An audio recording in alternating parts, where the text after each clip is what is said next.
आज आपको जो मैं बताने वाला हूँ वो शायद इंटरनेट पर कहीं नहीं मिलेगा। बस कुछ मिनट में आप जानने वाले हो कुछ ऐसे तरीके जिससे आप अपना सिलेबस कवर ही नहीं 95% मार्क्स भी आपकी झोली में होंगे। अगर 95% मार्क्स नहीं भी आए तो इस वीडियो के कमेंट में आप कुछ भी लिख देना, मैं डिलीट नहीं करूँगा। तो शुरू करते हैं स्टेप नंबर 1 से। Firstly understand level of questions. आप अपने बोर्ड, जो भी आपके बोर्ड लगता है, कि ऑफिशियल साइट पर जाकर प्रीवियस ईयर के सारे क्वेश्चन पेपर डाउनलोड कर लो और उन्हें सॉल्व करो सब्जेक्ट वाइज सब्जेक्ट। टारगेट रखो कि एक दिन में एक सब्जेक्ट के सारे क्वेश्चन सॉल्व कर लो, फिर रात को उसे दोबारा सॉल्व करो, पर अब की बार बिना देखे। अराउंड 6 दिनों में सारी सब्जेक्ट क्लियर हो जाएंगी। लेकिन हाँ, ये नोट्स संभाल के रखना। Quit your mobile. अगर तुमको अपने गोल को अचीव करना है तो तुम्हें अपने सारे डिस्ट्रैक्शन को दूर करना पड़ेगा, और तुम्हें पता ही होगा तुम्हारा सबसे बड़ा डिस्ट्रैक्शन कौन है। तो जब भी पढ़ने बैठ रहे हो तब मोबाइल को दूसरे रूम में रख देना, और अगर तुम मोबाइल से ही पढ़ते हो तो तुम्हें अपने सारे सोशल मीडिया ऐप डिलीट करने पड़ेंगे और सारे नोटिफिकेशन को बंद ही रखो ताकि तुम मेंटली डिस्टर्ब ना रहो। Step 3, one time focus on only one subject. जब आप एक ही दिन में सारी सब्जेक्ट पढ़ोगे, जैसे 2 घंटे मैथ्स, 2 घंटे साइंस, 2 घंटे एसएसटी, तो शायद आपके दिमाग में खिचड़ी बन जाएगी। तो इसलिए ही सभी सब्जेक्ट को दिनों वाइज बांट दो कि कितने दिन में ये सब्जेक्ट कंप्लीट करनी है तुम्हें। जैसे मैथ्स को 6 दिन, साइंस को 5 दिन, एसएसटी को 2 दिन। ये तुम्हें तुम्हारे अकॉर्डिंग सेट करना है, लेकिन हाँ, टाइम को अपने माइंड में रखना। Step 4, breaks required but focus on flow state. अगर आपको ज़्यादा पढ़ने में दिक्कत हो रही है तो आप छोटे छोटे ब्रेक्स ले सकते हो, लाइक 1 घंटा पढ़ने के बाद 10 मिनट का break.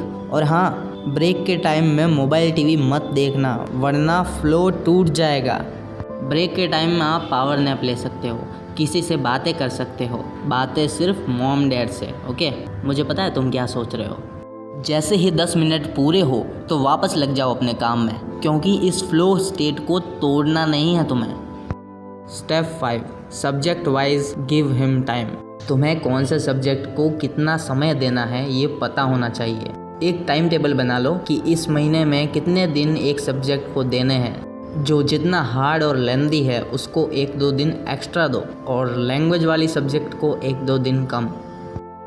Step 6, every night revise like teaching yourself. दिन के काम तो हो गए हैं, अब रात को रिवाइज करना है जो भी तुमने पढ़ा होगा। अब सबको रिवाइज करके ही सोना है, और रिवीजन में खुद को पढ़ा रहे हो वैसे रिवाइज करो। मतलब ऐसे समझो कि तुम्हें खुद को ही कुछ नहीं आता, अब तुम इस टॉपिक को कैसे सॉल्व करोगे ये खुद को समझा कर पढ़ाओ। खुद को पढ़ाना है और बोल बोल कर पढ़ाओ, जल्दी याद होगा। Last step, quit study before exams. जब भी एग्ज़ाम हो तो उन दिनों में तुम्हें खास कुछ पढ़ना नहीं है, सिर्फ रिवाइज करो, शॉर्ट नोट्स बनाओ। और ये शॉर्ट नोट्स कुछ ऐसे होने चाहिए कि पूरा एक चैप्टर की सारी इम्पोर्टेंट चीज़ें उसमें आ जानी चाहिए, और तुम्हें एक बार पढ़ते ही वो सब कुछ याद आ जाना चाहिए जो तुमने पढ़ा था।